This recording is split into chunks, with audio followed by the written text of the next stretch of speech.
You guys actually have the ones that are easier to maneuver. Yeah, you get the newer ones. They say right on them, newer.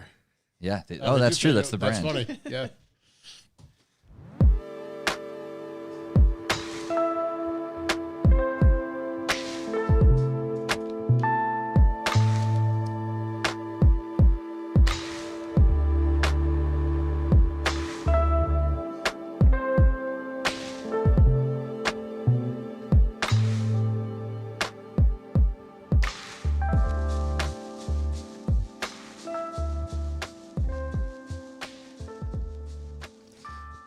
Hello. I'm John Stairs. You're listening to Topics Under the Stairs. As always, I'm joined by Ryan. Hello there. Mark is once again not with us this week. Unmarked. It's currently under investigation. He's been missing for 3 weeks. There was an incident. We can't really talk much about it. We were going to put him on a milk carton, but nobody drinks milk anymore. So Hopefully he'll be back next week. We'll see. You'll have to wait and see. Mm-hmm. You'll have to join us next week and see, really. That's the best way to find out. Perfect. We have two very special guests with us tonight. We have in Mark's chair, which worked out flawlessly, actually, because we didn't have to wire up an extra microphone and have you sit in some half-assed chair. We have Connor, who's a new guest to the show. Yep. Sorry, Mark. And we have Adam, who has been here before. This guy's got his hands in everything, and it's always exciting, so I'm excited to talk to him again. Glad to be back. Tonight, we are going to take a deep dive on Vampire Surf Cult.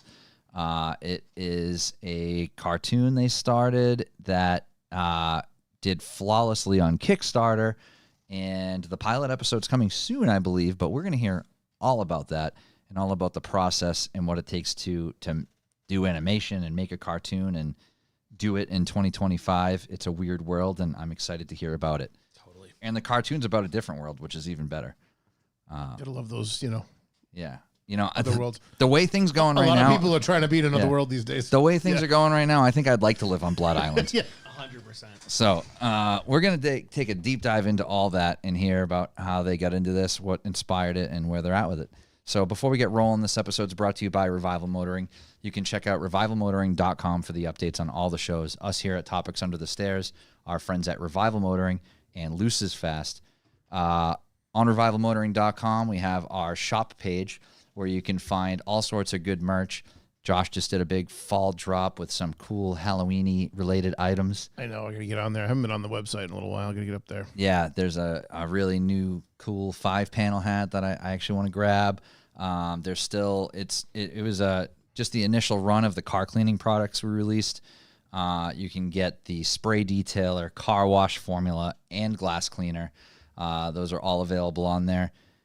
They're wildly affordable. You go to AutoZone, you're going to spend more money on trash, and this is legit good shit by real car guys. McGuire's has enough money. Yeah, exactly. Let's help out the local boys. Yeah, how about Revival Motoring? And everybody knows you don't need to clean anything other than your glass. If your glass is clean, your car is clean. So that's the motto that I. Some people by like to go a little usually. farther than that. Yeah. Well, if you do, we got all three. Correct. So and they all smell great.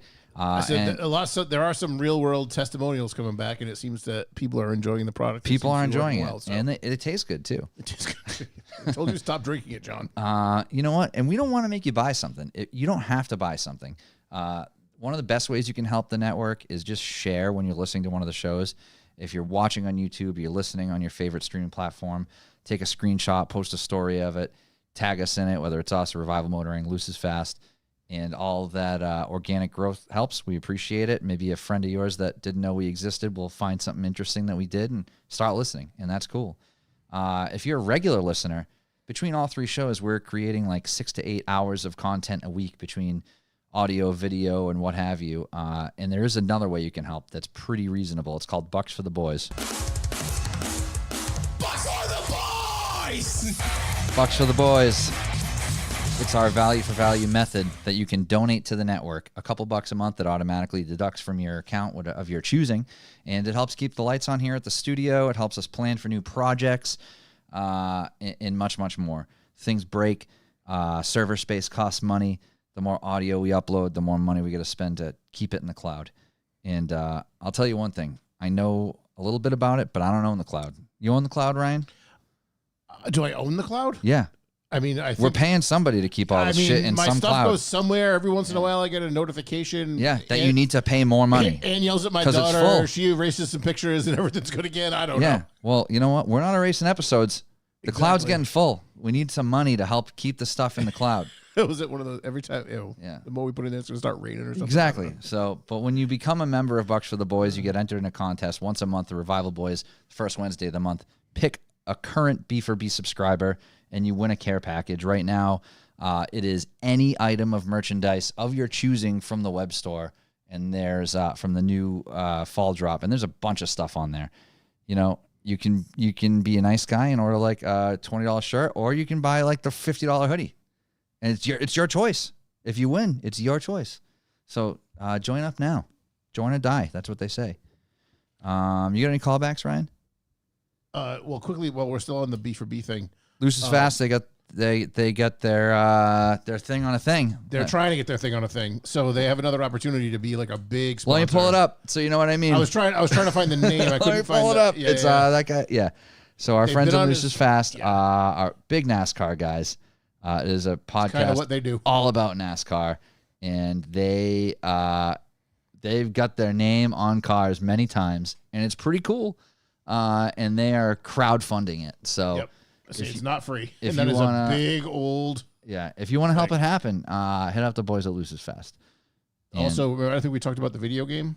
yeah. So we didn't talk about that because we weren't here last week. There is a NASCAR. It's actually a console video game that NASCAR, It's an like official NASCAR NASCAR game. 2025, sort of like the Madden football version of the NASCAR game. And this NASCAR world it's a tight knit place. And some dude that made this video game listens to their show, and he incorporated it into the game. And They're in a it's like, blurb in like the career yeah, like mode. in between in career mode, in between tracks, it's like the press person saying like, before the race, you got to sit down with the guys from Loose is Fast. But so the way yeah. Norm described it is you pick it because he missed it, Oh, okay. and he pick it, Yeah. and it gives you points whether you go on the show or not. So it's like involved. Like you have Yeah. to, it's something. It's not just like a picture or. But anything. yeah, Side quest. it's exactly. But yeah, the boys are doing things. There's another Loose is Fast logo on another Perez. car. Yep, Yeah. Brad Perez. So they're doing big things over there. If you're into the left turn racing, hit up the boys at Loose is Fast. If you're not into that and you're just into cars, listen anyway because they're entertaining as hell to listen to. So thanks everybody who is a regular listener of all the shows here. We weren't here last week. That's the callback for the week because we were all really busy. Mark's on vacation this week. Mark was dealing with some yeah. leaking issues at his house. And Yeah, his koi palm was leaking. It was a whole thing. And I got a new puppy last week, so we've been real busy with that. So I was happy to and I wasn't coming here by myself, so take I a stayed week home. off. Yeah, yep. Congrats on the new pup. Thanks, man. Yeah, I'm pumped. That's We like the got cutest puppy I've ever seen. It really is. 11-week-old border collie. He is awesome. Yep, Blue Merle border collie. He's very cool. His name is Wesley. So Cassie's doing a great job training him. I am doing a great job taking him out When you're told. when I'm told. Yeah. Cassie's doing a great job training me also. What you gotta do is you gotta Yeah. clip him to one of the older dogs that knows what to do, and he'll just go with them. Joke's on you because my older dogs don't know what to do because I trained them. So we'll see. It's been an exciting couple weeks over at the farm. So So yeah, callbacks. My only real callback is the wedding. Which Yeah. we all went to. Which yeah, is really cool. one of I would maybe like a 20-25 year Hall of Fame guest. I would say. Oh, absolutely. Dan and Kay are. They've been on multiple times They've been on together. maybe They've been more on than anybody. separate. Yeah, probably I more think- than anybody. Yeah, it's a good possibility. Dan and Kay are both great friends of ours. Dan's a wildly talented tattoo artist, and his wife is a permanent makeup artist. They are funny as hell, and they're great guests, and they got married. I'm pumped for them, and they invited all of us from the show, and it was a blast. We all went. It was a great wedding. What a night. Yeah, what a good time. Yep. We're up in like the Concord area in New Hampshire, stayed over, had a great little wedding after party. It was a whole thing. Yep. Cassie had to have an emotional support muffin on the way home. It was a long Just night. one? Yeah. Yeah. She just carried it. Just like a She didn't sponge. even- yeah. Yep. Uh, I got some news. yeah, that's it.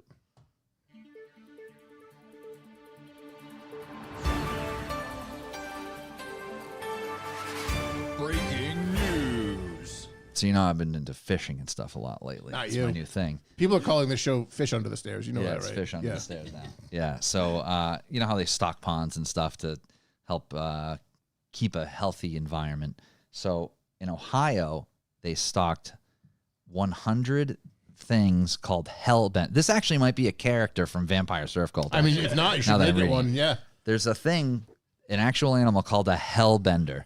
Whoa. Yeah, they're sick. It's a salamander, They're right? they're as sick as they sound. It's Yeah. awesome. Bring Yeah. it up.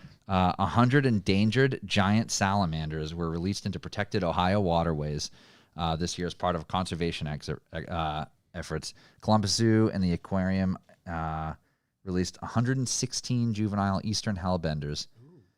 Yep. So they play a vital role in stream ecosystems by feeding on crayfish and other aquatic invertebrates.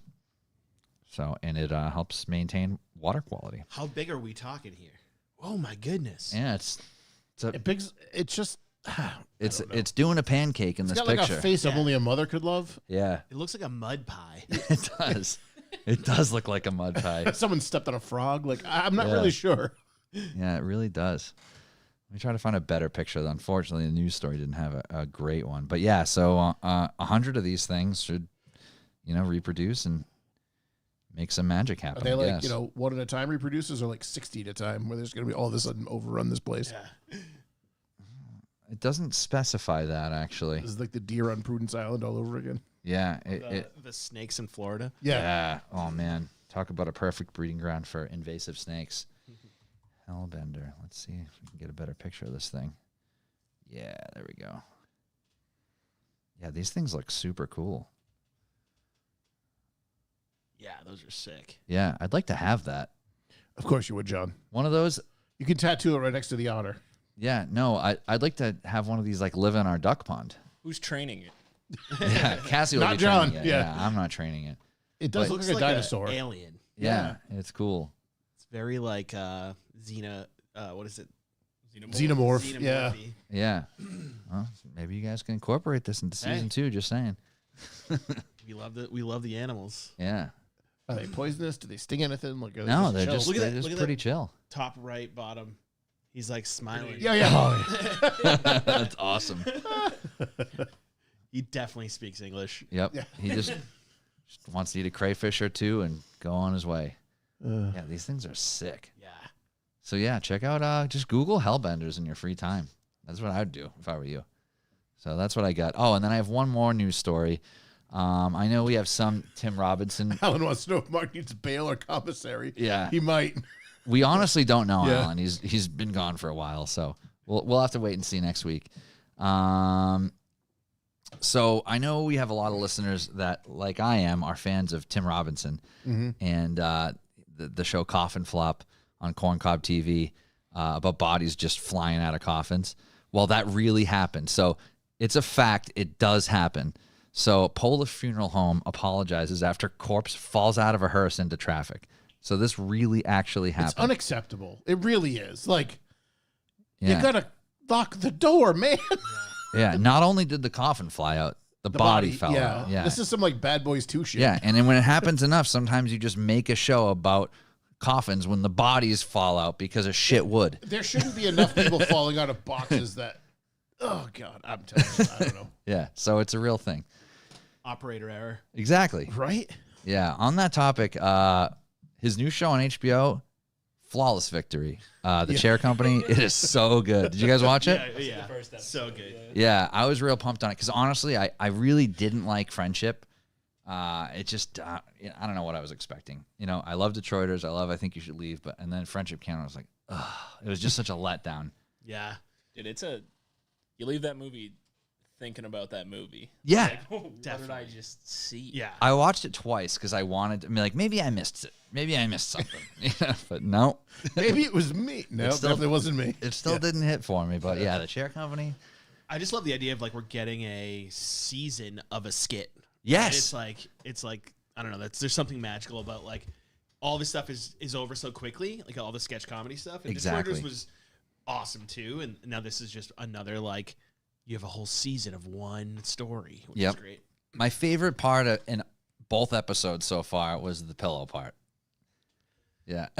I swear I have the worst pillow in town. This thing must be made out of metal. And it was like a 2-second clip, but it was like so good. So good.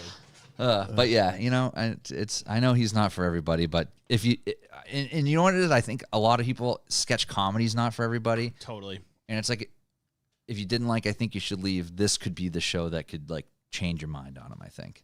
So hopefully people like it and it does well, because I want them to keep making it. Totally. That's all I really got. Yeah, no, I had the one news about the kangaroo getting high, And it was but an apparently AI it was thing. fake. So, Yeah. wah wah wah. Fucking AI. We all get got. I know, right? Yeah. Well, we'll pull a picture up just because It's funny. hilarious. Yeah, it's a good picture. Yeah. Yeah. So the premise was the kangaroo broke into a grow house and ate there for hours, and then took 4 days to sober up. But apparently it was fake. So Yeah. Oh my goodness. I Look wish at it was those real eyes. because that'd have been hilarious. Yeah. It would be good. It's just believable enough. It Right, is, right, yeah. right. Well, how they get it came you. from Australia, so everything in Australia is trying to kill you. So you might as well have like a good, True. good interest story kind of thing. Yeah. That's true. You need some positivity. Yeah. So yeah, like I said, these guys created Vampire Surf Cult. So I guess we can start with, tell us how you met, what you guys were doing, and how you even connected on this project. Totally. So I met Connor the day after he was born. I'm like, so he's my cousin. Okay, cool. All right. Yeah. So Known each other for a while. yeah. Yep. So Get a couple minutes under your belt. Yeah. Exactly. Yeah. So we grew up, like, playing like Dungeons and Dragons and just being like huge nerds. And, our grandparents had a cave house. So we spent a lot of the summers down there together, and a bunch of our other cousins too. Into the same stuff But yeah, all along. Totally. Yeah. When we would just nerd out and play like, Dungeons and Dragons and this like super nerdy card game called Spellfire and all this stuff. But we really got into like creative shit. Yep. And like a lot of dorky stuff. So, I think the beginning of Vampire Surf Cult kind of is during the pandemic, and it was like, work was weird. Everyone's stuck at home. Me and my buddy Jeff Monska, and Connor and his buddy Darcy started hanging out and just being like, let's do something creative, right? We were like, we don't know what we want to do. Do we want to do a video game? Do we want to do some kind of project, some kind of creative effort? Yeah. And I'm always looking for that kind of stuff, as you know. Yep. We've talked about it before, but like, and then so what kind of happened there was like we just started building a world, and it was just like, like let's come up with some characters, and like let's come up with some locations, and like we built like one of the first assets we made was like just like a map, and it looked like a Mario map. Okay. And, we built this island, in which we named Blood Island, and we started like kind of just like riffing off that and creating characters. And then one thing that me and Connor have in common is we always love the villains Yep.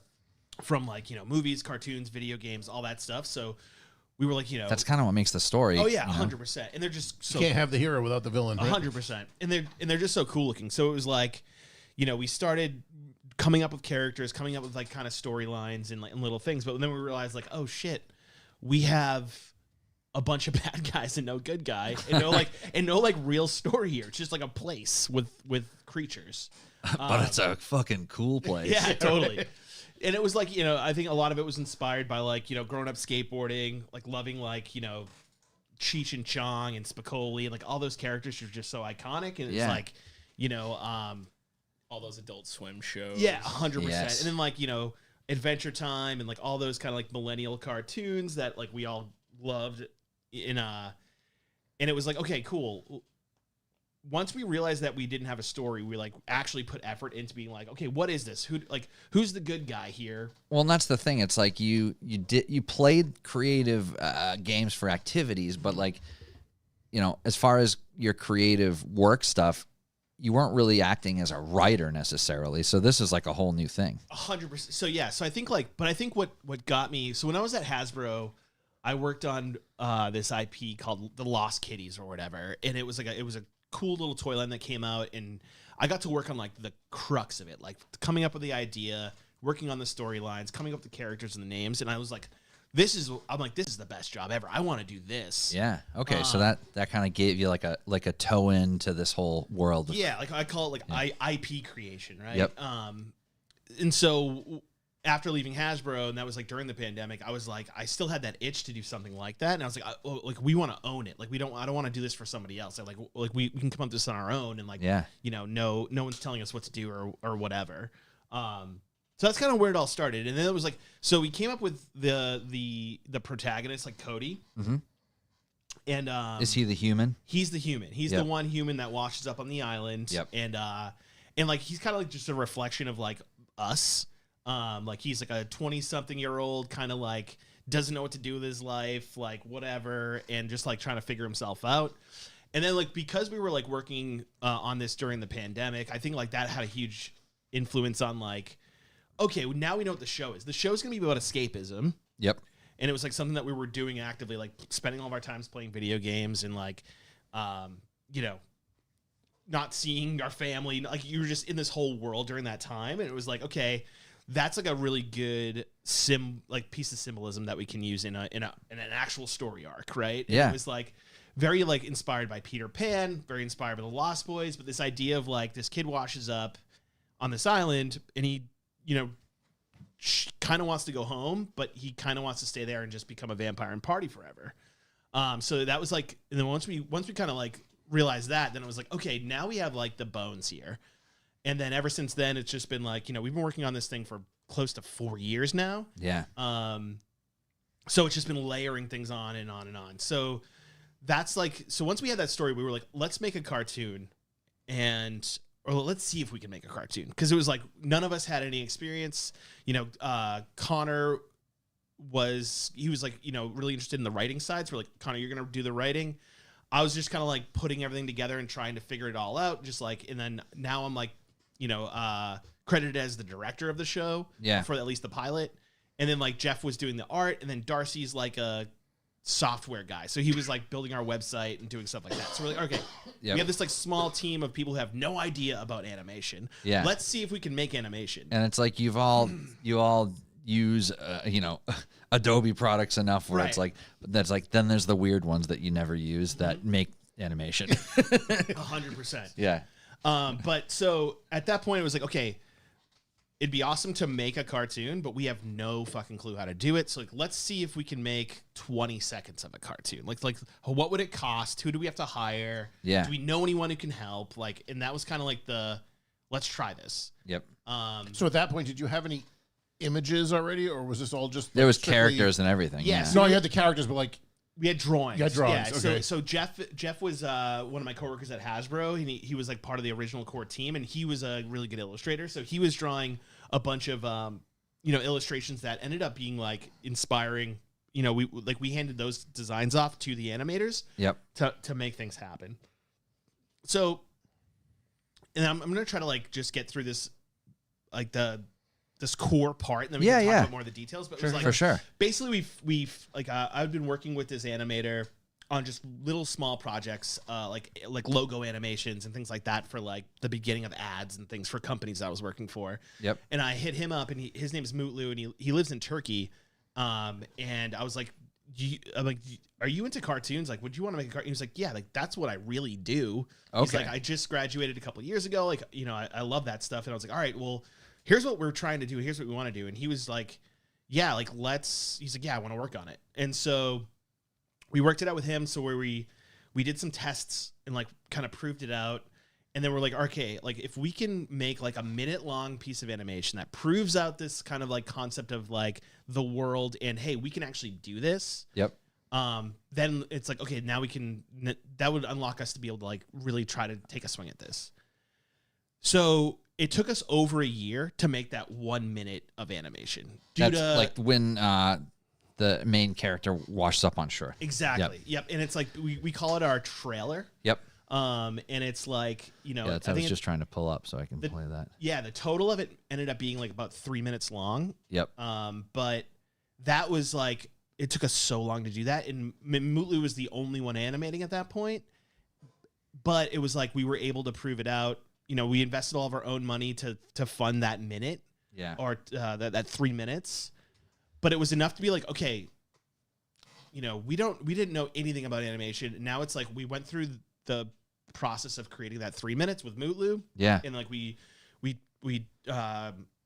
worked on the sound with my friend Kyle, who owns Railroad Park Recording Studios. You just went there again recently, right? We just went there again recently to Yep. he's recording all this stuff for the pilot as well, which is awesome. And then so like going through that whole process, like we were like literally looking on YouTube of like how to make animation. Yeah. And it was like we found like a 10-year-old video from Nickelodeon of like what an animation pipeline looked like. And Yeah. it's like you remember like screenshotting like the page of like it all like the wireframe of it all. Yeah, yeah. And then Googling each piece, being like, all right, we know what storyboarding is. Okay, now let's move. Like, what is like, Yeah.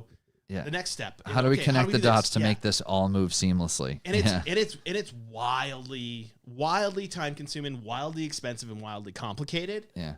But But now technology has ways to help streamline it a little bit, right? I mean, compared to 20 years ago, of course, Yeah. totally. But like, it's still like a massive undertaking, so That was actually like a deep thought I had about this before we came in that is really weird to me that I never thought about until driving here. It was like, you think about people making like, a serious filmed production show with actors, and it's like, okay, that's hard. But then it's like, now do that, only animate the entire thing. And it's like the extra layers involved. And I feel like inherently people just take a cartoon like less seriously, in the big picture. yep. But in reality, And it's like more probably work. 5 times as much work, Right.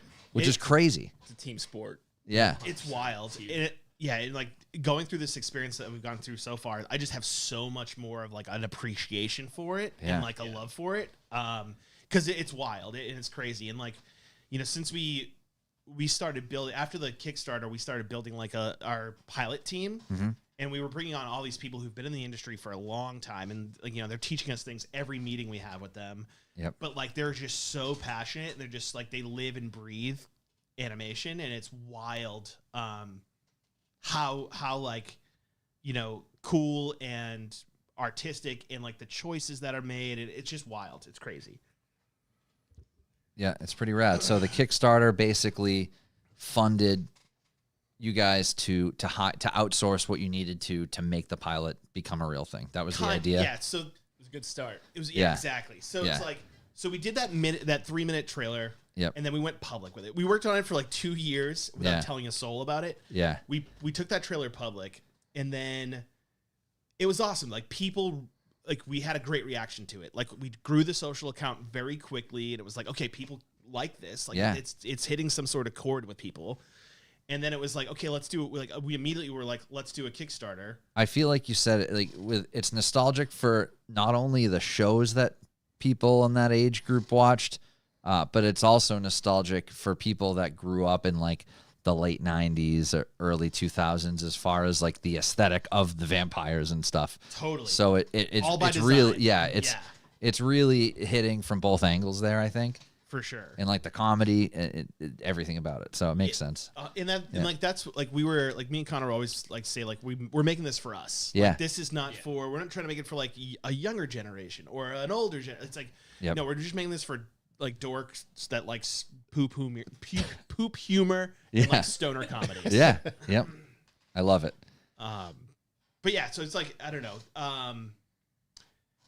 After doing that 3 minutes, it was like, oh shit, like we can do this, Yeah. I think.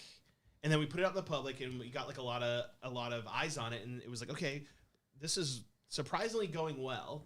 Yep. And then it was like, let's do and there's this whole tangent of like, we're just gonna go pitch this to Hollywood. Yeah. We're gonna make it in Hollywood, and we're just gonna like go pitch this, and people Pitch are it gonna to give us $1 networks. million Yeah. tomorrow. And it was like, oh, that's not how that works. Yeah. We are so ignorant in this world. It's crazy. Nope, no one's here. Yeah. Anyone? Yeah.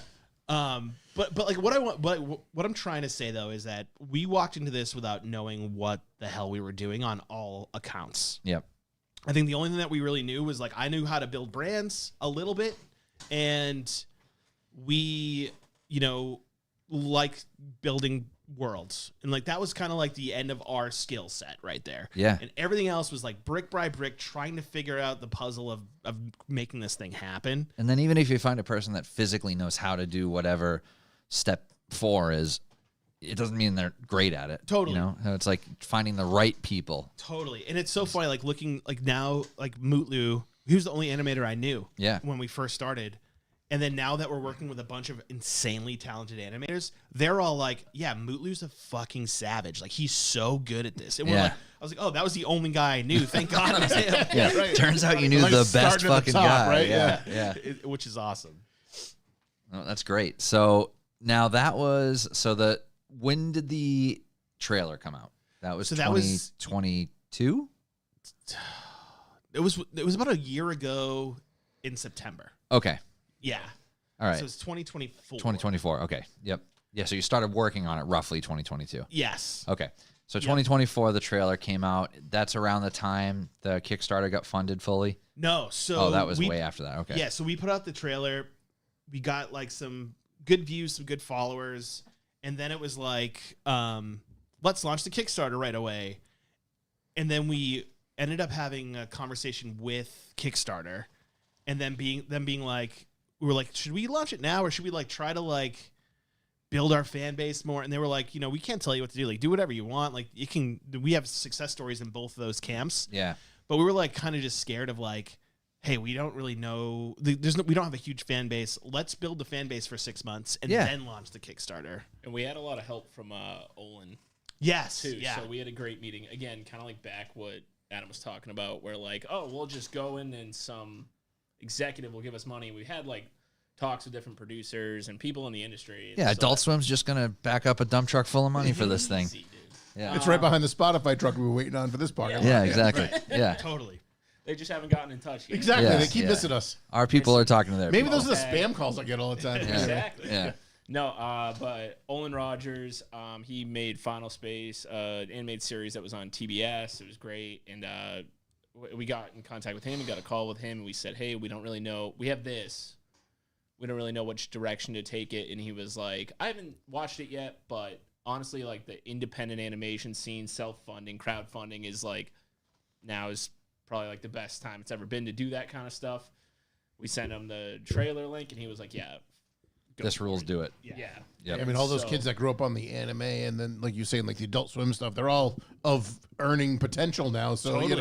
they're in that sweet spot. Yep. That's our target demo right there. Well, and not only that, like, it's, the underground, that's people, people are into that sort Yeah, of of thing, course. you Of know? course. Sure. Yeah. Yep. So that's cool. So you got the Kickstarter going. That eventually got funded within a pretty short amount of time, all things considered, right? So I think this is like a true statement for most Kickstarters, unless like you already have a massive following and like, people that are already buying your stuff. But it was one of those things where we launched the Kickstarter, the day we launched the Kickstarter, we did like, I think it was like 30% to goal, Wow. day one or something like that, where Yeah. we're like, oh, we're going to crush We'll be this. done by the end of the week. Yeah, exactly. And it was like we're just looking at like plateaus. there's like these Yeah. websites you can go to that are like they project like, oh, this is what you've done so far, so we're gonna project what you're gonna make, and we're like, oh shit, like we're gonna be able to make a whole season, like we're gonna Yeah. make millions of dollars here, like this is Yeah, awesome. yeah. 30 grand in the next 5 minutes. Yeah. So, and then of course, like you learned that, oh shit, the first day is huge, and then the preceding 25 days after that, there's fucking crickets. There's nothing Yeah. happening. So it's like, then we're sweating. Now we're like, oh fuck, we're not gonna hit this. And it was really hard to choose a goal. Yeah. It was like, do we make the goal really small, knock it out of the park? We know we're going to get the money. We can do the next minute of animation or whatever, right? Yeah. Or do we go, let's try to fund the whole pilot, but that's 70, 80 grand. Oh shit. Like, I don't think we're going to get there. We only have a certain amount of fans and like, Yeah. you know, And it's a month, right? and it's a month long. Yeah. So we like ended up like planning to, and we ended up going for something right in the middle. It was like 30, is it 30? 30. Yeah. Yep. So it's $30,000, which is still like incredible amount of money for, Yeah. a bunch of idiots trying to make a cartoon. And on top of all the, how much money do we think we can get you also, we wanted to have good rewards. for Yeah, yeah. backers, like, Totally. and so you got to factor in that cost as well to like. Yeah, you're boost making- them, make things and You're Totally. making People on- shirts and pins and merch and whatever Yeah, else that you're going to we send did out like to people. vinyl records and cassette tapes and Yeah. skate tech. and toys and plush stuffed animals. Like we went crazy with that, which is awesome. Like I love that side Yeah. of the coin. Well, that's the thing. It's like at the end of the day, it's just, a creative outlet. And the more you can do with these characters and illustrations, is the better. Yeah, So, 100%. Yep. So by the skin of our teeth, we hit the 30K on the last like 2 days. But like that in between, we were like, having meetings being like, oh, I don't know. And now what are we gonna do with after? Kickstarter? Like if you don't hit it, you don't get any You of don't it. get $1. Yeah, so you have to hit the full amount. Oh, that really? I did not know that. Yep. Yeah, it's not like a GoFundMe. Oh, okay. It's Kickstarter. It's like you gotta hit your target, and if you don't get it. Yep. It all goes back Oh, to that the donators. makes more sense now. Why you were worried to hit Oh, to yeah. hit the target Yeah. number. Oh, I didn't yeah. realize that. It was definitely super stressful. And we planned on doing it like again. The trailer went bonkers online in September. We were like, let's start this Kickstarter on Halloween. It'll be cool, be thematic. And then as we went, we were like, we gotta push this off a little bit. We want to do this right. We gotta learn more and get this shit planned. So Yeah, like then the it got whole pushed world. off to Like, yeah, because if you set it for 15, you're like, "Whoa, we got 15." Like, all right, the pilot's going to cost you 200 grand. Yeah, You're exactly. like, "Oh, we Yeah. missed that one by a minute." And Yeah. I think the going into that too, none of us had done a Kickstarter before, and that's a whole world. Like there's Yeah. a whole science to that. Like it's like, I thought it was in my head. I'm like, oh, all these like huge success stories. It's just like people had a good idea. They put it up there and it went nuts. It's like so much more than that. It's like they already pre-sold, their whole goal before they even like put it up live, and like they did they Yeah. hired an agency and paid them, 10 grand to like seed this with all these. It's like it's like a whole world. It's Yeah, a whole business. everything is pre-orders now. Every new company, everything doesn't exist. Right. Exactly. Yeah, you're buying something. Everything's a yeah. Kickstarter. Yeah, you're paying them to make the thing that you bought that doesn't exist yet. Right. Yeah, Exactly. whether they word it that way or not. Totally. But yeah, so we finished and got the money, and it was like awesome. Now we can do more. Because at that point, it was like we'd spent all of our own personal money to the point where it's like, dude, we don't have more money to dump into this thing. So it was like, okay, this was like a huge unlock of like, okay, now we get to make more. Exciting as shit. And Was it like a oh shit moment when it's like, all right, who do we hire next? And it's like, oh wow, 30 grand goes quick. oh yeah, so complete shit luck again. Like Yeah. this wasn't a strategic choice, but like one thing I want to say is like after putting out the pilot and on the way to the Kickstarter, during the Kickstarter, create like all the people that were into cartoons and stuff that were finding Vampire Circle, a lot of them were reaching out being like, I want to work on this. Looks so much fun. Like Yeah. you guys are doing something really cool. I want to get involved. And it was always like this, like this goes across everything that I work on, but it's like, oh, I don't want to just ask for stuff for free from people. So it's Yeah. like, and then we kind of send messages being like, as soon as we have budget, like we should talk. You know what I mean? Yeah. And then so after like right around the time, I think it was like mid Kickstarter, this dude Lewis reached out and he was like, hey, I'm production manager. I've done like my own film, and like I'm super into what you guys are doing. Can I help out? Like blah blah blah. So we were like, yeah. At that point, it was like, no one had reached out being like, hey, I'm a producer or a production manager. It was more like, hey, I'm an artist or an animator or whatever. Yeah. We're like like we need that help. None of us are producers. None of us have that skill set. Let's have a meeting with this dude. Yeah. Yeah. And we did. And we hit it off. And then like immediately it was like, oh, this was the unlock we needed. Because he was like, here's the timelines. Here's how to manage a budget. Here's how he had all these templates from other projects he worked on of Yeah. Yeah. this is exactly how we get through storyboard, and this is exactly how we build out the timing and all the calendars and stuff. And He's so got the timeline and the order that things should be done. 100%. And he was like so on point, so good at what he did that it was like, oh, this is clearly what we needed to unlock the next step. Yep. And then that was like, okay, now we know that we need a storyboard artist, as our first hire. So then we put out an ad, and then we got like 600 applications. Wow. Which was crazy. We were just like, what is going on here? Yeah. And I think like one thing that I don't want to take away is like, oh yeah, we'd like to think that we're just, oh, this idea is so cool and what we've done is so cool that people just want to work with us. Yeah. Hollywood's in a really, really bad spot with animation right now. So there's insane amounts of talented people that are just really having a hard time getting full-time work. Because of and it sucks. It's AI and whatever else. because of That and everything. it goes Yeah. in waves, right? So you had the big boom in the early '90s and with all the Disney stuff, and then that and then you got the Toy Story era and Cars and all that. Yeah, and it's And then like it's these like- people like, that you are know- these people that are applying for that position. Like I'm completely ignorant to this stuff, so I are these people working on Pixar projects, or is that like a whole different thing? You know. Well, yeah. So not Pixar projects, but But like, you know what I mean, like completely digitally animated, like not illustrated at all. No, I think You know? like the people that are applying, they've seen what we've done, so it's like Yeah. they're already like their sensibilities are kind of aligned if they're putting in an application. Yeah. But like we have like people that are on the team right now have worked on Thundercats Roar. wow. Please feel free to rattle off what's the names. the Futurama. Oh wow. What's the sequel to Vox. Vox Machina coming out soon? We had someone who worked on that. Wow. Yep. Okay. There's an Emmy in there. on Yeah, our we have team. we just hired. I mean, Yeah. we just hired an Emmy-winning animator. That's like sick. like crazy, like stuff Yeah. that I was like, so blown away by our team right now that it's like the talent is just insane. Like YOLO, YOLO. What's the second part? It's an Adult Swim song from Adult Swim show from Australia. But our art director worked on that show. Like That's awesome. it's just and then the team's freaking amazing. Like we meet like a couple times a week, Yep. and everyone's like super fun and like. Of course our budget's not big. We only have the 30K, so it's like Yeah. the way we approach it is like, hey, like no one's working on this full time. It's all a part-time gig for everyone. Mm-hmm. The expectations are a little bit more lax and stuff, but like, fully remote, the whole team. yep, Yeah. and it's like, because we are approaching it knowing like we're not like putting all these like crazy expectations on people or like really like beating them down or anything. It's like a very casual atmosphere, but like. Yeah. Again, it's because of, I like to think that the project's really fun. And at the end of the day, like these people reached out because they saw what you did so far. Like this project looks cool as hell. I want to be involved in that. Totally. And their name will be on it at the end. you know? Yeah. So 100%.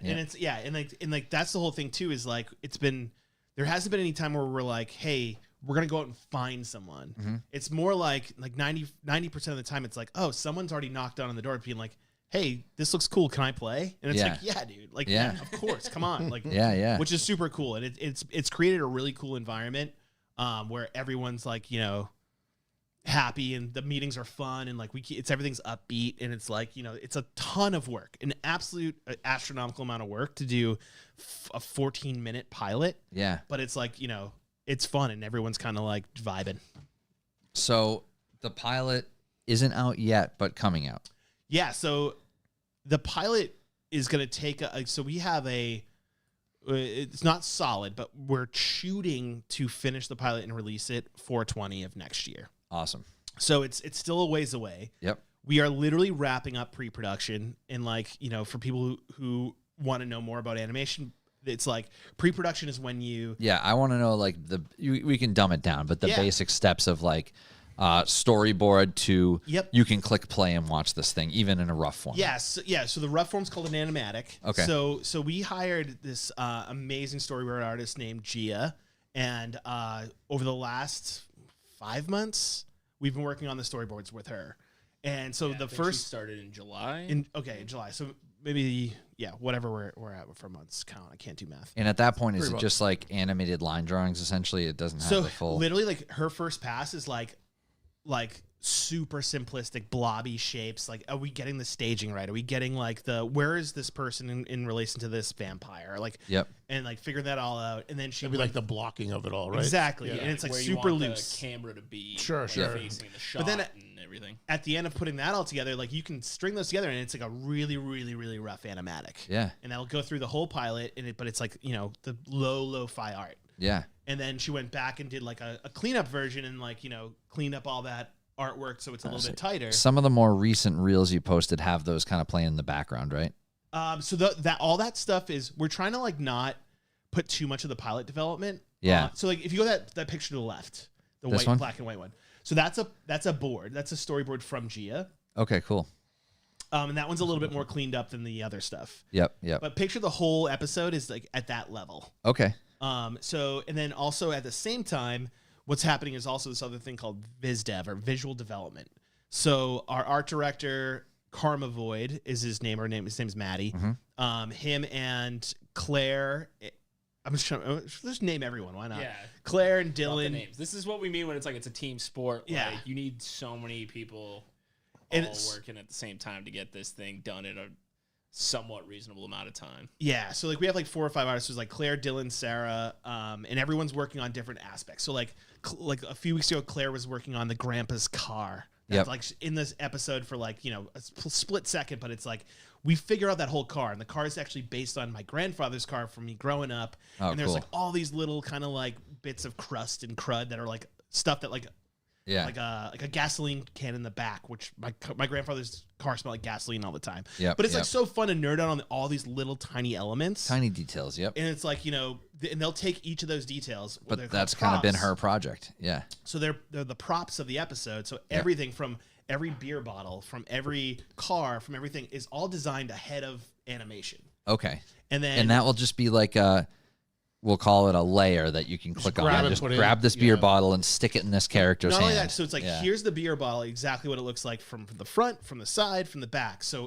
if it's animated and there's an animator that's working on it, they know exactly the design of the bottle. This is how the cap looks. This is how the label sets. This is, what I mean? It's So like, you almost need to have like a 360-degree view of it. kinda, yeah. So that I'm just trying to and I don't want to get into the detail. I'm not the right person to explain this stuff, but I just want to just kind of give a glimpse into how complicated this stuff can get. Yeah, which you is can talk crazy. about it like we have no idea what we're talking about because we don't. Yeah, and I'm like Yeah. one step above you guys. Yeah, we're like the piano instructor who's one lesson ahead of the student. Yeah. And then on top of all the background stuff, there's then the characters and then you got to do turns for all of them, and then we also pre-production casting for all the voice actors. Yeah, and all every character has like an emotions. So Okay. it's like these pages, they're just face drawings of different emotions for each of these characters. And that's why when they're doing the animation, they can say, okay, what does Cody look like when he's sad? Yeah. Okay, that's the reference. So like Okay, when he says this sentence, he's going to basically dissolve into a sad face. Right. Yeah. And so, we skipped a huge part, by the way, which is Connor's big role in this. Is like, in order for us to even start any of that, Connor had to finish this pilot script. Okay. So Connor is the writer of the pilot, but you guys can nerd on that for a minute. Yeah. Yeah, and so a lot of that was working also with Gia to make sure that because you can write it, but then you get How do you know what you wrote is the right was there amount like of a time? rough Exactly. concept? You can't be married to what you're writing if it's just the script. Whereas because then it comes out in a storyboard and you're like, oh, that looks like crap the way I wrote it. If it's like that, and then, That looks great, but this is going to be a 2-hour movie now instead of a 14-minute episode. we did that must have been tough. We did. So 70 our pages script is was too many? Way Yeah. too long. Yeah. Our script Yeah. was like We chopped it. The entire 25 series. Yeah. 25 pages, and we turned it in, and then Lewis, our production manager, was like, "Look, guys, it's too long." He's like, love the enthusiasm, love the idea, but we need to cut this in half. Yeah. You know what I mean? So there was so that was a whole process of figuring out, what can we cut, what do we want to keep in that makes it a balanced episode, And then it's like, all right, pull this, throw that in the bucket for another episode. exactly, yeah. Yeah. And making sure that what we're making now is balanced in terms of comedy, story, who we're introducing for characters and stuff like that. Yeah, you got to have So- some level of character development, which it's going to take away from maybe your storyline, but then that character development's going to allow you to do the next one. So Right, and it's like we get one shot, right? So there's not gonna be a world where we get to crowdfund another pilot. So it's like we need to And there's also not going to be a world where You also have the everyone's sides- going to watch your first episode and be like, that sucked. Better watch the next one. See if I like it right, better. yeah, You know? exactly. So figuring out that balance of Yeah. how many characters are we introducing? Where do we want to take how much do we want to give away? What do we want to tease? What's the cliffhanger that's going to make him want more? Yeah, there's because a you can still lot be of it. introducing characters and the minutes are up. Yeah, Yeah, 100%. Oh, exactly. shit, we didn't do anything with the story. Yeah, And totally. again, like what Adam said, we created a whole world, and we knew we wanted to tell it across multiple kind of Mediums. vehicles, I guess. Yeah, mediums.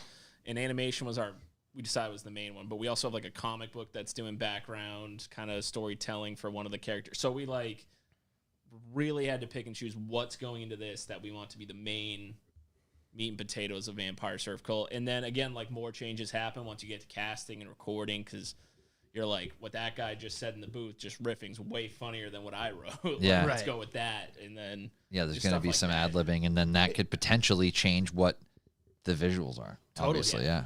It's so funny because like I listen to a ton of podcasts of, and some actors, people like producers, whatever, writers, and they always talk about how like you could spend all the time in the world writing, and you think it's the funniest shit in the world. The funniest line in the thing came from the grip up on the fucking ladder. Was like, you should just say this here instead. It's like the line that killed the series. It's just hilarious how some people just just in the moment it works better or whatever. You have a great base, but that riff worked out. Whatever. No, and it's not even, it's hard to write comedy, and then it's hard to write comedy that's animated by a character. It's like, you know what I mean? Yeah. It's like there's so many layers to it of like, and that's like I think the hardest Especially if thing, you don't know who's voicing the character while Right. you're writing it, right? So you're after a while you can write in the voice of the person who's doing that character, but not quite there yet. Yeah. Yeah, it's a game of telephone too. Sure. Like, And I the imagine way what you write picture it. when you're writing might not be at all what comes out on Exactly. the other end. That's Yeah. the game of telephone there. Like Yeah. each person in that step of bringing it from just a script to an actual has their own interpretation of it. And so you go down and then you can tell them like, hey, that's way better than what I thought, or hey, let's reel it back to kind of look like this or whatever. And then another thing we just cared about a lot, me and Adam, just like keeping things kind of canon, making sure like these characters that we've been creating, like, they're saying things that make sense for them and stuff like that. So we do care about that stuff. But Yeah, like, you don't want you a gotta be character to flexible at the all same of a time. sudden be like way outside of what you'd think their vocabulary would be or something. Yeah, just for like a joke or something, it's not worth it. Like we want to keep it more kind of also like the with care for those characters. yeah, and also like the magic system of like trying not to like keeping a magic system for the island and for the characters like solid. Oh, not yeah. just breaking it for any reason, and then also Yeah. trying to stay true to surfing. Yes. In like in that can be in like the physics of surfing, or like, hey, the waves coming in this way. Like we were talking the other night about like we have a scene where it's like, oh, they're surfing, but there's like in the background design there was like a big rock, and I was like, oh, they probably wouldn't want to surf here if that big rock was here. So it was like we're taking like the legit like the trying to be as accurate or as authentic as we can across Yeah. some Yeah, just the very specific logistics of it. things. It's like in real life, if you were surfing there, you would just shoot straight into a rock. Right, exactly. Yeah, Yep. exactly. No, that makes sense. And I don't think we even mentioned, but like the whole concept of Vampire Surf Cult came from Adam surfing over the pandemic. It's nighttime being like, this is really creepy. Like, who would be out here now? And then Yeah. So yeah, it was, and I'm a shit surfer, but Yep. I got out Same. there. I think I was going insane during the the bad part of the pandemic, and I just needed to get out in the water. And I just used to I just would go out there and like, sit and be like, oh my god, this feels amazing just to be out here. Yep.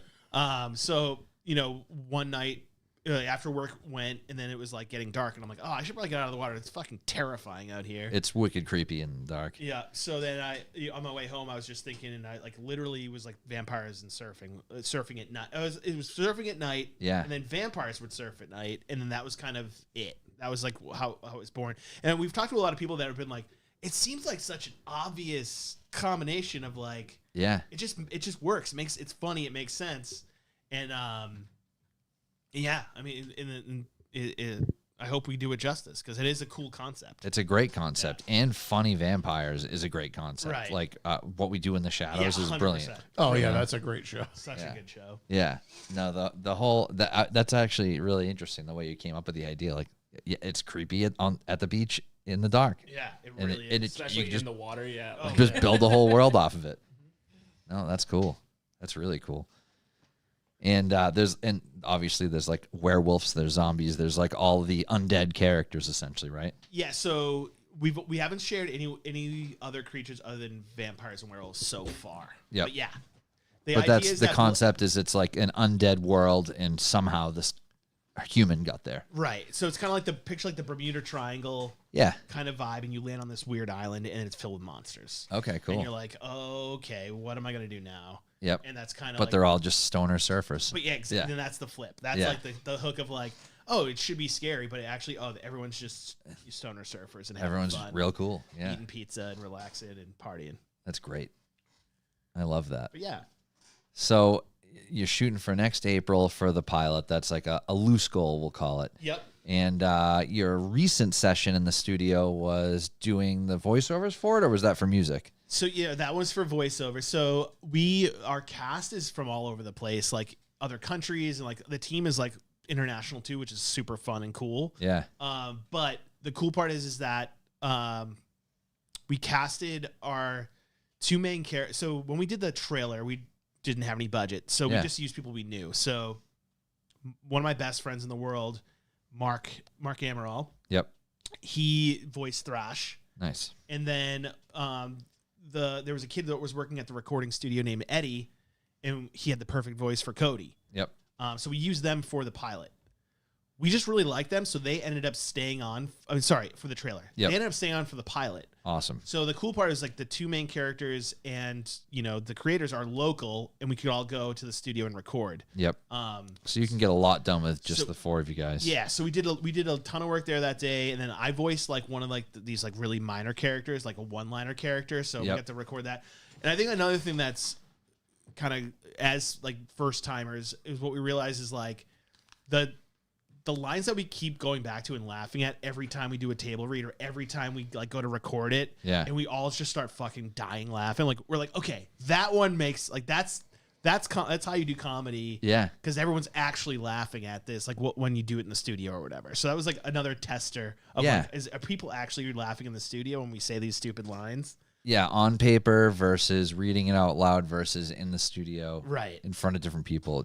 It's awesome to see that. I imagine. Totally, but yeah, it's a blast. Like in like the Kyle's recording studio is all in these RVs. He has like 2 RVs next to each other. Yeah, I should have him on. I definitely want to. Yeah, a few people have told me that we should have him on. Yeah, he's a good dude. He's a huge personality too. That was one of my very first like big graphic design projects. I did a CD layout for his band in Which like one? So it's like 2006. Oh, yeah. So whatever one that was, Right. I don't remember. I don't know either. He did when the trailer came out, he also put together just like we wanted some music that was like Vampire Surf Cult original music, and he produced a whole album. It was sick, and so That's we cool. have, if like anyone on any streaming service, you look up Vampire Surf Cult, we have that there. So Yeah. it's We have cool a and it fits Spotify. the vibe of I can Nice. almost hear like thrash metal Beastie Boy, not the Beach Boys in the back of my head. Like, Yeah. Yeah, some kind well, of no, just it- random. Like, Yeah, it's cool. The music for it's great. Yeah, and Kyle killed that. Like we gave him like we were like, yeah, let's do one like kind of sounds like The Cure. Let's do one that's like this. Like we just Oh, kinda the gave Cure, him some definitely, input. Yeah. definitely gonna get in there. And Bunch then, of eyeliner and sad kids. Totally, 100%. vampires all day. That's Yeah. right. Yeah, Eyeliners and sad kids is a great line. Yeah. the bats with butts is hilarious. Yeah. So that's straight out of the mind of Mutlu, the initial animator. Yeah. Like we never wrote that into any characters. We never showed that, and all of a sudden when we were getting our first sketches back, we're like, Why do all the bats don't- have butts? the bat has a huge butt. Everyone's butt cracks are showing in every shot. We're like, It's so funny. whatever, though. it works. It's perfect. Yeah, I want to It's find very Ren and Stimpy like. I think that's what I was trying to get. yeah. I want to find the They're a butt huge bats. inspo. Yeah. Is Yeah. it this one? I don't remember if this has the bats in it or not. I don't think the bat's butt's in this one. Yeah, I was just dying But like it's- watching them yeah. earlier. It was so Oh, funny. funny story about that. So when I first created the Instagram Yep.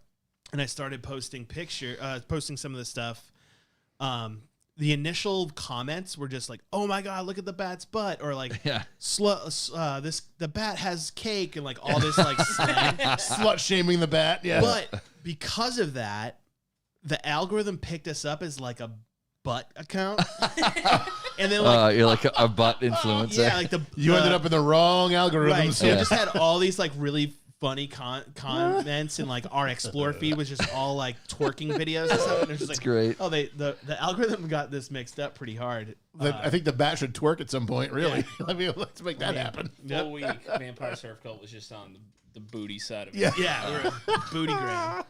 That's Great. funny. Yeah. Yeah, so this is exciting. So still, but now when you started this in, say 2022, could you have imagined, like, even with the funding, it's like 2026 April is when it's going to be the full episode. It's like crazy to think again, about. it's gonna be a 12 to 13 minute episode too. It's like, which is Yeah. crazy. I think like, at least for me personally, I like to think that I have a low enough IQ. I have a high enough IQ to come up with cool ideas and have fun. Yeah. and I have a low enough IQ not to realize how fucking insane and hard this stuff is. Yeah. So To it's enjoy like, the ride, I'm, yeah. I'm in a sweet spot where it's like, okay, like whatever, we're fucking doing the thing, Yeah. you know? Yeah.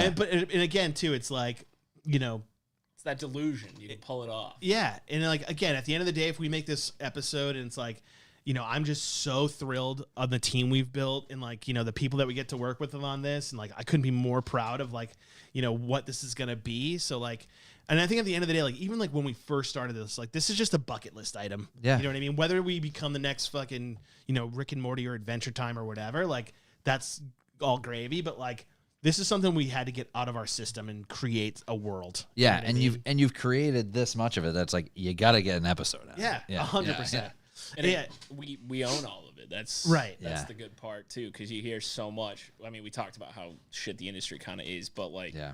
whole shows will just be wiped for tax breaks, or like Yeah. they'll make a whole pilot or like a first season and people will like it, but they'll be like, the executives don't like it, so we're gonna Right. bury it for the rest of eternity. And it's like that sucks, dude. Now knowing like how much effort goes into just making a Yeah. 14-minute episode, to see that shit like not Evaporate. Yeah, I it's, mean, you've like, got a right- team of like 15 people or something, you know, Or- just that you've listed. Yeah, yeah, oh yeah.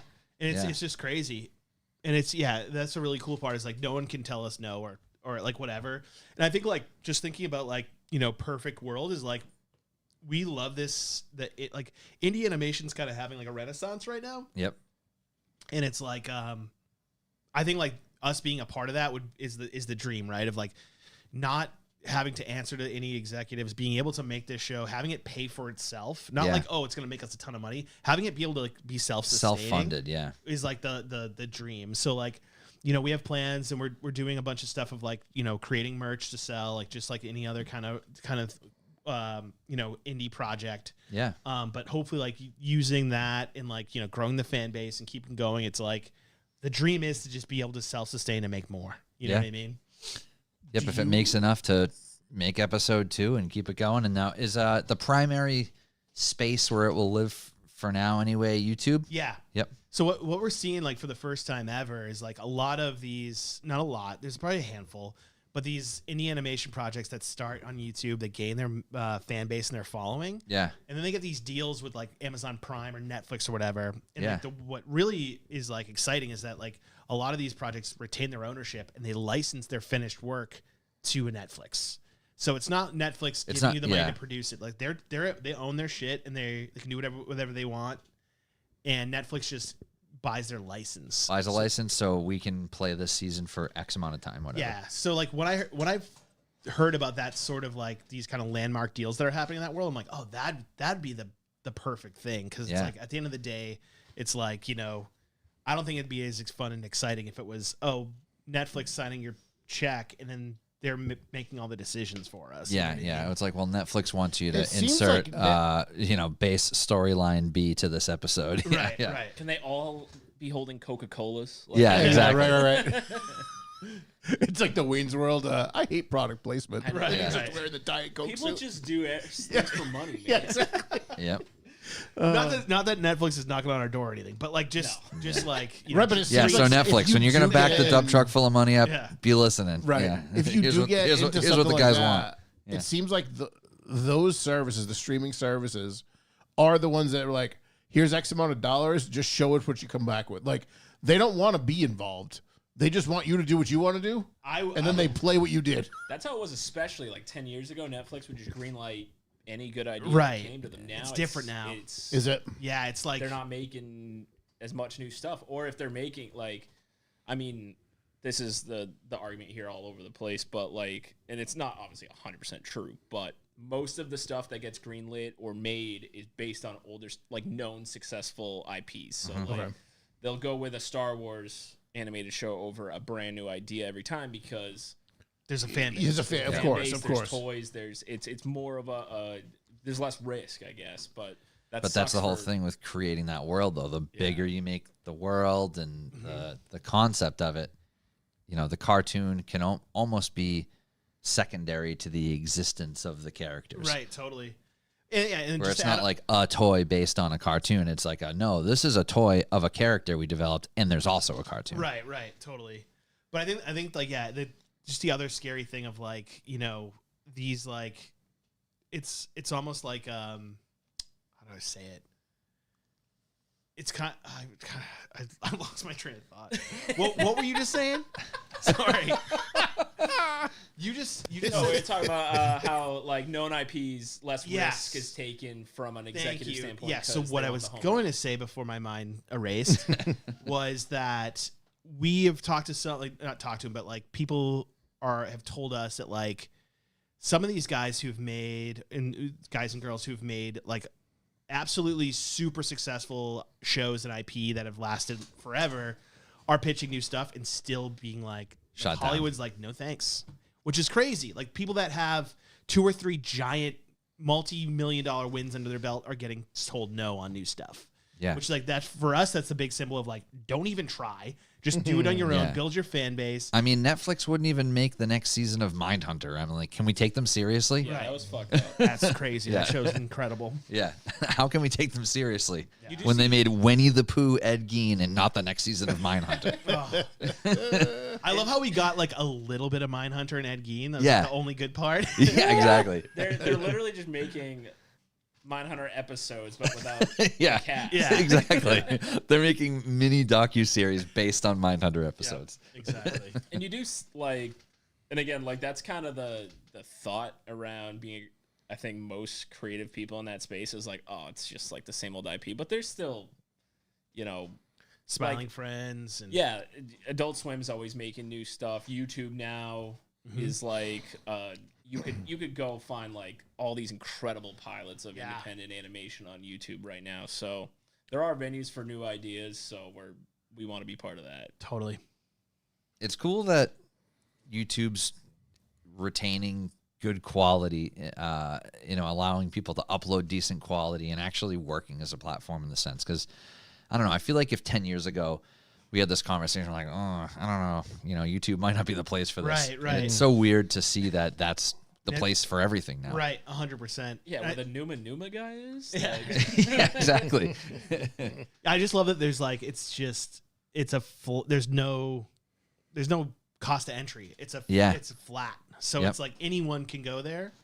Yep. And again, it's like hopefully like the better content rises and Yeah, you know. it's like, okay, maybe the paywall filters things a little bit, Mm-hmm. but then at the same time, the barrier of entry is a lot different when Right. you get into that stuff. So yeah, you definitely got to learn like the filters and the algorithms to. You do have to play a game. to well, and kinda, that's like, that. do it. But that's the thing, though. You guys have already fully embraced the fact that you need a team to make something like this happen, and like, there's a person for that. Like, Right. there's a person whose whole life revolves around like what weird keyword and how long to make the intro logo stay on the screen to like Right. catch the algorithm wave. shout out to Angel, our social media manager. Yeah. But yeah, that's the thing too, is like, when we first started, it was just 4 of us, and then it's grown, and now it's like we have a social media manager, Yeah. which is so rad. And it's like, not having to, like, I'm very good at starting things. I'm really bad at cutting the grass on my stuff. You know what I Yeah, mean? Like doing all the maintenance work. Yeah. But like the team's gotten big enough now where it's like everyone has their thing, and it's like everyone's taking accountability and they feel ownership of it. And it's like, okay, now I can like, let it flourish. See, it's fun. I look at like what you do, and it's like I have like these ideas, and like I'll waste time like developing them in the back end, but I'll never launch them. Yeah. And then it's like you're saying, okay, I'll launch them, but then I don't want to maintain it. right. It's funny. Like everybody has this like weird stopping point where Yeah. it's like you just need other people. You just 100%. can't. You can't do everything yourself. Teamwork makes the dream work. Yeah. It's real. Especially, I mean, animations, like, like you hear about some of these things. It was like someone will come up on YouTube and it's like a 1-person team did this. Yeah. And I used to be like, oh, that's cool. Now I'm like, No oh fucking my way. God. Yeah, right. Yeah.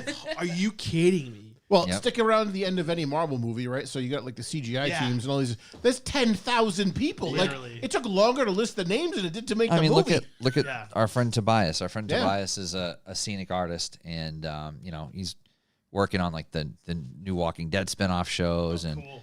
it's like he's like the main dude on his crew, Yeah. Yep. but he's like, oh yeah, blah blah blah. This was built. We built this. I'm like, oh, did you do that? And he's like, no, the carpenters did that. That's a whole nother team. Right. Like we're literally just like, I'm taking this piece of metal that's brand new and making it look like it's 500 years old. Yeah. So it's like that's their whole job. It's crazy. Super cool. Yeah. But yeah, it takes a village. It really does. It does. And our team is we're just so lucky to have them. Like we leave meetings, we have like production meetings on Tuesdays, and we just like at the end of the meeting, everyone's like, "That was so sick!" Like what you just did. Like People are man, leaving that's so pumped and rad. excited to work Yeah. on stuff. it is. I've never had a job where in a meeting I'm not like half comatose. Right. Like Yeah. on these ones, it's like everyone's just gassing everybody up. Or I'll It's so awesome. I'll literally like text Connor after and be like, "Can you believe that? Like, can you believe that? Like 4 years ago, if we were told you like who we have on this team and is in this room, like Yeah. we're just fans of it ourselves now at this point, which is so cool. Yeah. That's awesome that people are so pumped on it that you had like that many applicants Oh and my everything. God. And Yeah, when we did an open voice acting call, and I think we had over 1,000 that we went to. Wow. And we went through all of them. that's We awesome. listened to every single take, which was gnarly. So some of the voice So if you ever actors need anybody are with a half Rhode Island, half busted Boston accent, You do have a Yeah. killer You let me voice. know. Yeah, you do have a killer voice. Keep me in mind. So are you doing all of the voice acting at Kyle's studio, or is some of that going to be done remotely as well? Yeah, so most of it's remote. Okay. Yeah, I think I said it before, but we have like people from like one of our voice actors is in the Philippines, one's in Australia, like Oh, wow, okay. London, like all over the place. So are you going to arrange it that you're getting, we'll call it finished files to them, or is that going to all be plumbed to one place and then?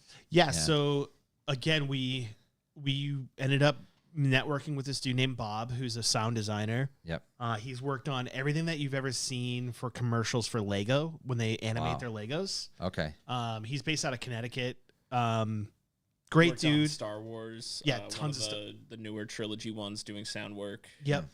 But so Bob's gonna do all of our sound design for us, and basically what we're doing is we have He can take all those separate things exactly and make the magic happen. So what we did That was must be a fucking shit show, Oh, right? yeah. Good I mean- God. Dude, it's like hell on earth for me to edit. And when I say edit, I mean like I'm literally just doing like de-reverb export.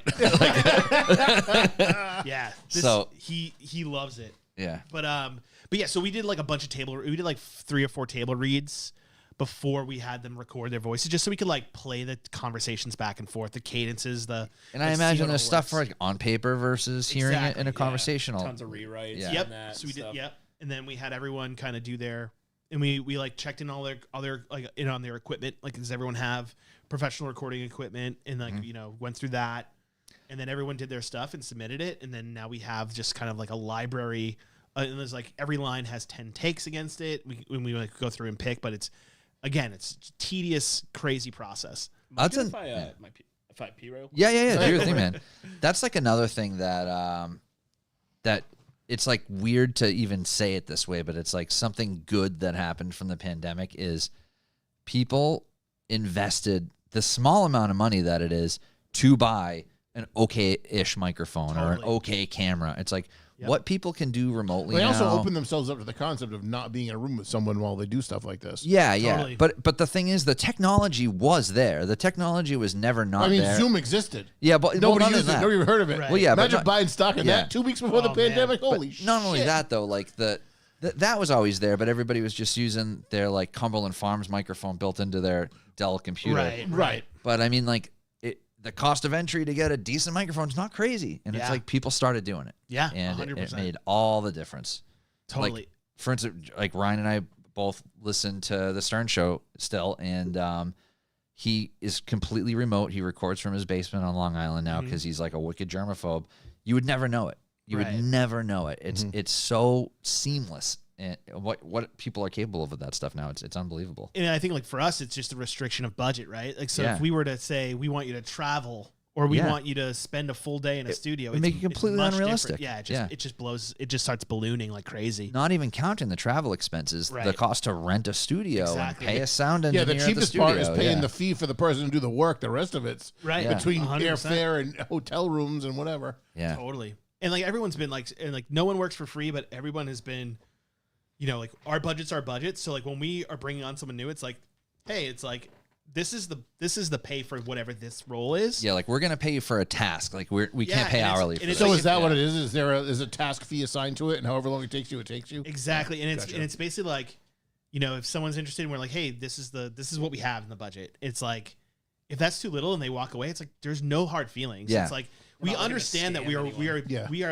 as lean and as low budgeted as you possibly can be, but Yeah. like we want you to be a part of this if you can. You know what I mean? That's Yeah, kinda and but that's the thing. I mean, you had people reaching out like, "Hey, I just want to be a part of this," before even knowing what the budget was or anything. totally, So, which is crazy. and that makes it a lot more feasible, I imagine. It's cool. Yeah. Some of them were literally making art before we hired them, like just like Yeah. as fans of the Like show. fan art. fiction Yeah. stuff. So you guys Or, have like, like posting you guys stuff. have like a social media campaign now for some fan art going on, right? So we're doing like the Inktober, like October. We're doing Slugtober Yep. based on our Bat character. Yep. And people have been diving in on this, which is super cool to see. It's like every day is. His ass goes all the way to the front. I think that's really what people are looking at. Yeah. So we did a plush stuffed animal of him where the butt cheeks are squeezy toys. Oh, that's awesome. Kind of funny.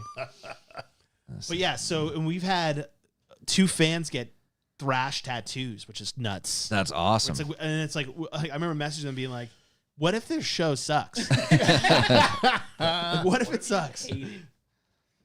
But what can you do? Yep. Man, that's crazy. A tattoo of a show that the pilot isn't even out yet. Yeah, I think, That's but I awesome. think people just vibed with the stoner side of this character, and they were like, I don't know, Well, whatever. it I hit- think hit a that chord. I think that totally goes to show what you were saying. Like, you created a world and you created a character, and there's a show based on it. This isn't, oh, we're gonna make a cartoon and then we're gonna like just dump some merch based on the cartoon. Right. You're like, the world is the thing Yes, more than the show, totally. Yep. And that's the which that's, is an interesting concept. I guess I didn't think about it that way until you explained it. and I think it's all from us growing up playing RPG games. Like Yeah. that's where we Yeah. just nerded out in the world of whatever the campaign of the Dungeons and Dragons thing was, or whatever, like all the The weird games we Dungeon played. Master kind of like Yeah. creating the setting and all the villains and stuff. That was definitely the mentality we started before. I mean, Yep. like what we said, someone was like, "Are you gonna have a hero here?" Yeah. Like, oh, shit. Yep. But It's like, what does a bad guy look like in a world full of monsters that are good? right, totally. That's got to be tough to figure out. Wears a collared shirt and pays his taxes and shit. Like you're he's not the bad guy. You're not far off, Yeah. honestly. And another really cool thing that one of the fans of the show, who's been super supportive of us, is like with the Kickstarter and everything, is actually going as Cody for Halloween. So that they're making a Cody costume. That's It's awesome. That's very cool. Again, it's just like these things where like we don't have a show out and people are doing this stuff. Like it just feels awesome. You know? Yeah. It's like the motivation to keep pushing. You know. It just makes you wonder, like, when it's more known, like if it's gotten here now, when it's more known, what's it going to be like? Yeah. So it's super motivating. That's Crazy, awesome. Yeah. Oh, that's really, really cool. So the pilot comes out, right? Uh-huh. And it does well. What's the next step? Like, do you market it to somebody? Like, It's gonna depend where the industry's at, right? So there's one world where it's like, okay, pilot did killer. We get in conversations with other producers or developers or whatever, and they want to make more with us. That's a conversation that could happen. Another conversation is we did a Kickstarter for the pilot. We might, and then we get a ton of new fans and stuff. We might kickstart the second episode okay, and just keep doing the crowdfunding path. Yeah. Or it's, create more merch that Yeah. people can buy to fund Exactly. it. Yeah. So yeah, and like we've seen some of these pilots do like big numbers, like millions of views. Yeah.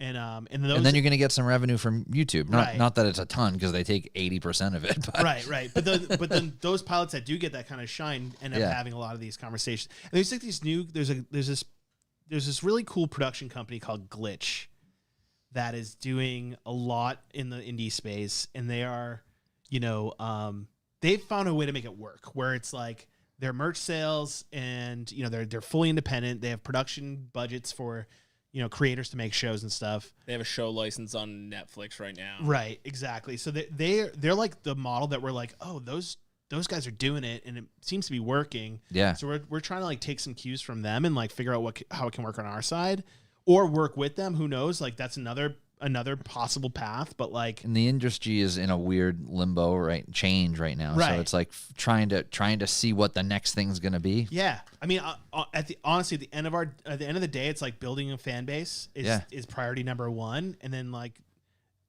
not to suck. Those are the two goals. Yeah. Build the fans, don't suck. Well, it seems like you're doing it. We're trying. Yeah, it's super cool. I'm loving everything about it.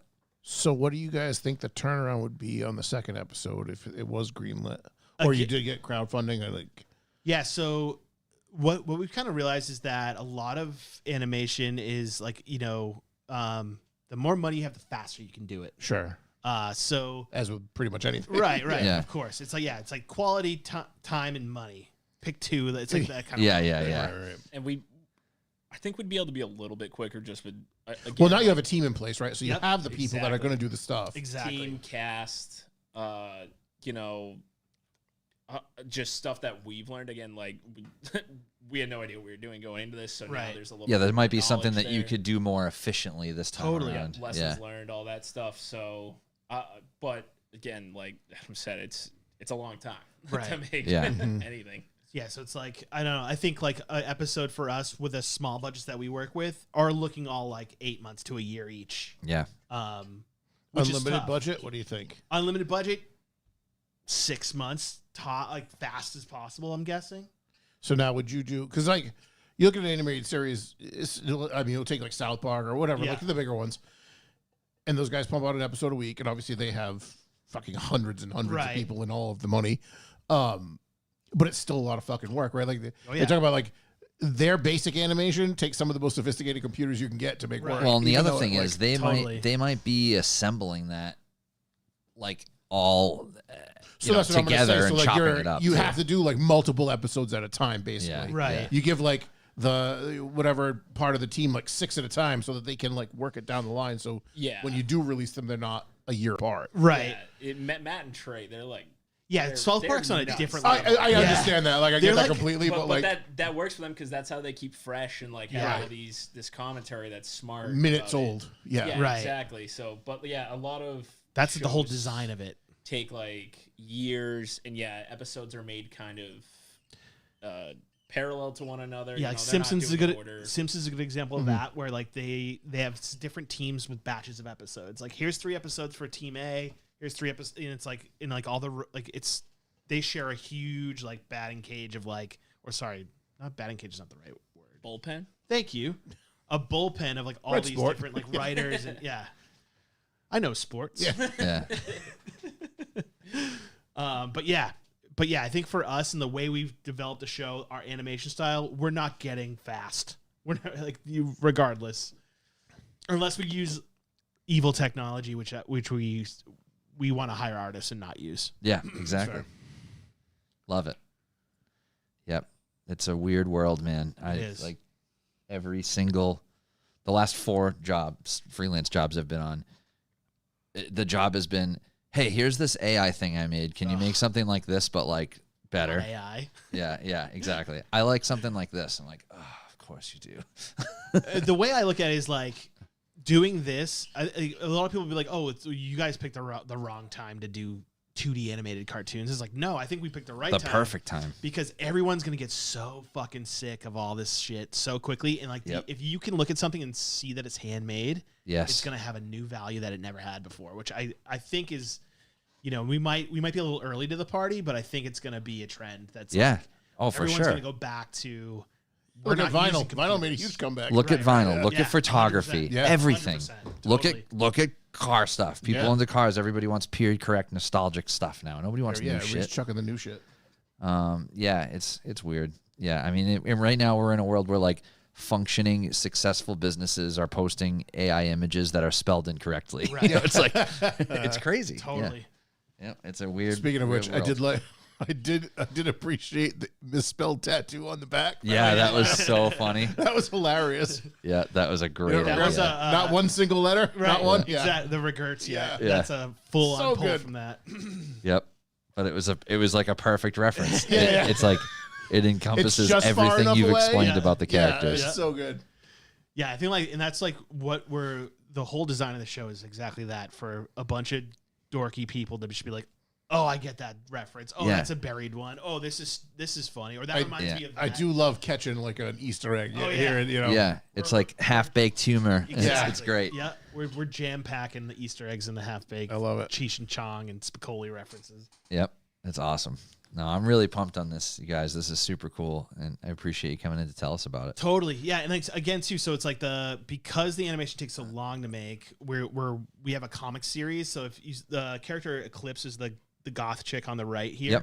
Yep. We're working on we hired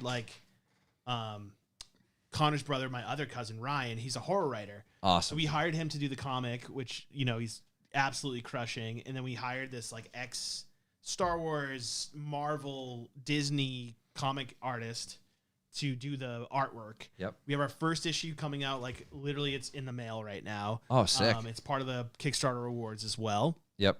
And that's So the that's first actual issue. printed comic. Yeah. Yep. So that's the first issue. And then it's the whole story of how Eclipse went from like a person to a vampire and ended up on the island. Okay. But what's really cool is like the So some of show's the- a stoner comedy. Yeah. This is like a period piece horror, which is like Oh, that's a cool. really cool way to like spin it. So like again, Yeah. because the animation's so expensive and takes so much time, we're trying to tell the stories in different ways. Does this have like a different title? So this is the comic is called Vampire Surf Cult Presents Eclipsed. Okay, cool. Yeah. So but yeah. Well, I set you up some great like. You could do that with all the characters. All these obviously. spin-offs, Yeah, that's the idea. Is like we can build a whole universe and like be able to tell the story in all these different mediums. Is like the way that we see the world coming to life. That's the Yeah. the Disney Plus Marvel, Yeah. Wanda and the whatever, and Yeah. all the little backstory. all the spin-offs. Yeah. Yeah. I mean, everything from music to Yep. comic books to audiobooks to shorts. It's endless. Yeah, and Yeah.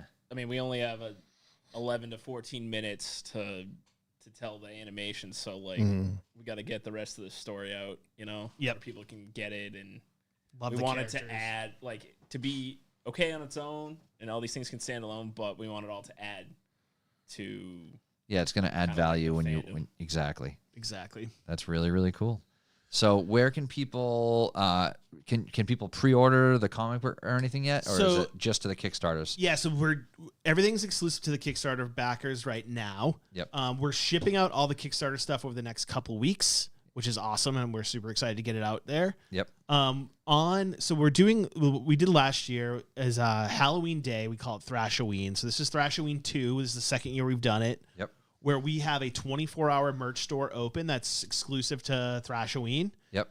So that'll be at thrashoween.com or vampiresurfcult.com, or check out in the socials on Halloween Day. Yep. And then we're going to have a whole day of fun shit to do on Halloween. We did the same last year. We're releasing a game to play. The high score winner of the game is going to get some crazy prize. We're going to do a hangout and watch movies with people on our Discord channel. Sweet. We're going to do a bunch of new art drops and things like that. And then, yeah, so like we try to make Halloween every year like a big deal for Blood Island. So if any of this stuff is interesting to you, like check us out on Halloween Day. Like that's a perfect time to get into the brand and into the world. Yep. Because we're gonna be doing a ton of fun shit, and that's like we're a Vampire Surf Cult on every channel. YouTube and Instagram and all that stuff. Instagram's probably like the number core. one, the core where like you can see here like interacting with fans a lot and Yep. kind of getting news out there. Most active. Yeah. Yep. And again, all that credit goes to like Adam building the original, and then Angel just killing it from there. For sure. Yep. It's awesome. Instagram just functions the best. It's great for like a portfolio for a brand. Yeah. Or for a IP. Yep. Because it's so like easy to curate. Yep. Yeah, the layout's great. It's easy to curate, easy to use. It's free. Yep. It's free. Mm-hmm. But Gotta yeah. love it. But yeah, Vampire Surf Cult, easy to find on whatever thing it is that you're scrolling through at that time. And check it out on Halloween. There's going to be a bunch of new exciting things released, a bunch of new merch you can check out. Once again, Adam and Connor, thanks for joining us. Of course. Thanks for having us. Of course. And And this is what happens if you have a idea yeah, and you don't stop working on it for 6 I love years. that. this is what This happens. is what happens. Yeah. And I encourage everyone to go after it because it's a blast, and it's like, why not? Yeah. Why not? Exactly right. Bring your ideas to life. And while you're at it, while you're scrolling, you should check out Droptics too. You can see them right on the front of the table there. Just go to Shameless @Droptics. plug right at the end. Yeah. Yeah. We're That's gonna another. sponsor your podcast with Droptics. Oh, I Yeah. love that. Let's make it happen. Yeah, I will do a 10-minute Droptics I'll build commercial a at the wall in beginning front of of this every fucking episode. desk. Yeah, but it's another cool project that you should check out. That Adam's put a lot of work into. It is eye drops developed for people who have a lot of screen time, whether you're gaming, designers, you're working in the accounting industry. If you're staring at a screen all day, this product is specifically designed for you. And obviously, the design and marketing is great because Adam worked on it. So Thank you so much. I appreciate that. I haven't squirted it in my eyeballs yet, so I can't speak on that. Oh, we should do but- it live. I'll hold you down, and someone else can squirt him in the Lay 'em eyeballs. down on the table. Yeah, But yeah, check It out. feels good. So yeah. we designed it so when you put it in your eye, you get like this cooling sensation, Okay.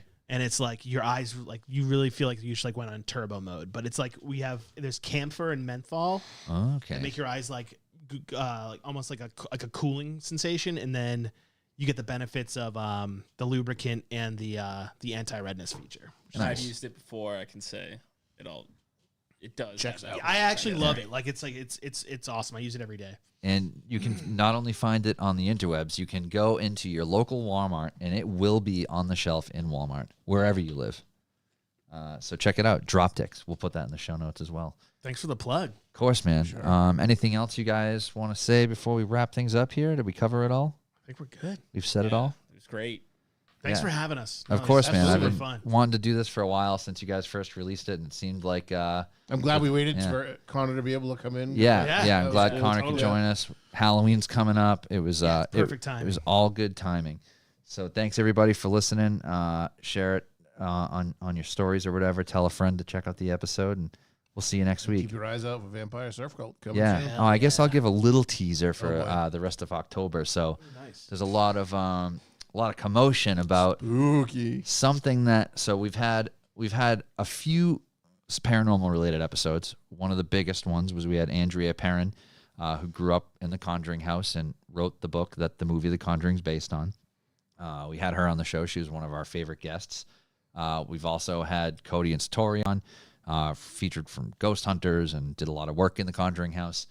And now Satori's father, Jason, is doing a Kickstarter to purchase the house. And it's a whole big thing in the paranormal community right now about getting the house back into hands of responsible ownership. And Cody and Satori are going to join us next week to talk all about their fundraising efforts, what they've been up to, and what's to come. So excited to talk to them again. Very cool. Super cool. Yeah. So thanks everybody for listening. Mark should be back next week. We'll see. You'll have to join us Hopefully to see. he pays his bail and gets out. Yeah, exactly. Once again, Adam and Connor, thanks so much for joining us. That was a lot of fun.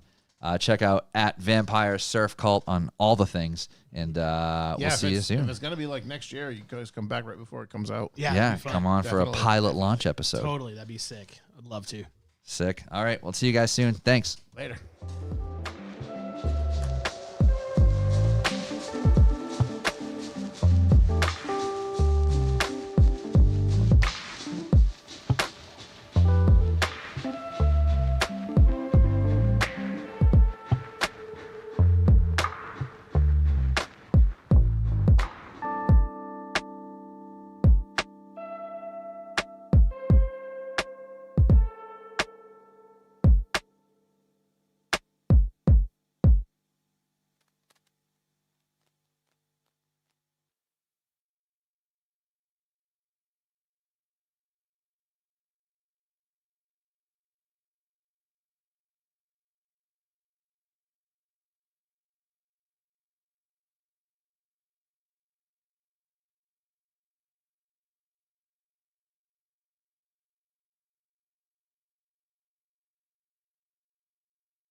couple times on the traveling exhibit for guests. Yes, yes. So if you look at her, she is circled right there. And this is not sped up. This is not edited. One of the creepiest videos ever. Is that like a because we ceramic recorded doll? She's It's porcelain. face with a cloth body. Could it Lovely. get any more fucking We're weird? not ready for this. All right. We don't have much on her backstory. He wouldn't tell us how he got her. So she moves her arm, and then she starts to sit up, and then she sits her belt back down, and it'll zoom in so you can Like she's see. trying to burp. Some people say they see her eyes move.